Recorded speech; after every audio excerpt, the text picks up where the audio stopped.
Introducing the all-new Corolla.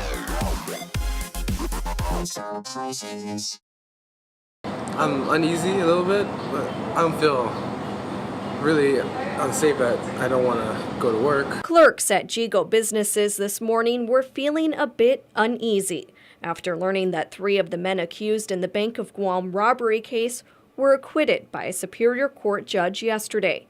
Yet it was those who had experience with robbery in the past who were the most afraid of the message that they say the acquittal sends to potential criminals. It's a crime, right? It's hard.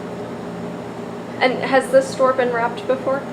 Yeah, it's a burglary. They broke our door for 2 times already.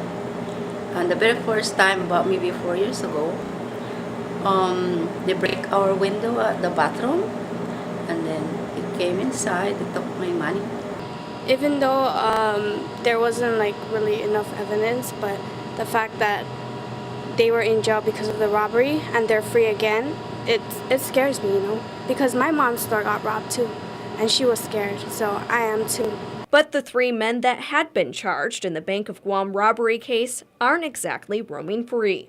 Department of Corrections spokesman Antone Uggan today confirmed that shortly after his release, Ricky McIntosh was arrested again on separate burglary cases.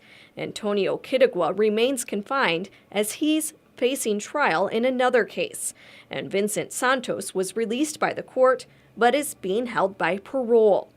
And Jathan Tedtaotao will now face stiffer penalties after he broke his plea agreement by not testifying against his alleged co-conspirators. We will be moving to set aside the plea agreement, of course, because he did not meet his obligations under the plea agreement and he did not cooperate fully. And so his conduct nullified that agreement. And so we'll have that plea agreement set aside, and of course we will ask that his 2 separate cases be set for trial. Chief Deputy Attorney General Phil Taidenko says Tedtaotao would have faced only 9 years in jail for charges in the Bank of Guam robbery case, a burglary case, and a car theft case. But he could now face 20 years behind bars. Prior to yesterday, Taidenko says there was no indication that Tedtaotao would decide not to testify, and his testimony was the key to the prosecution's case against the other 3 men. Do you think the prosecution was too reliant on the key witness, or was there just not any other evidence available?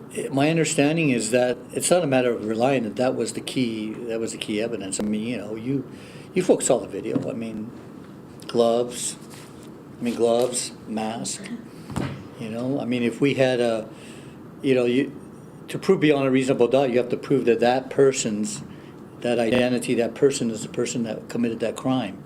And now that McIntosh, Kitagua, and Santos have all been acquitted, they can't be charged in Superior Court again, even if new evidence is found connecting them to the crime. If your question is, can the Guam AG's office under Guam law re-prosecute the other 3 defendants for the Bank of Guam robbery? The answer is no. Double jeopardy attached.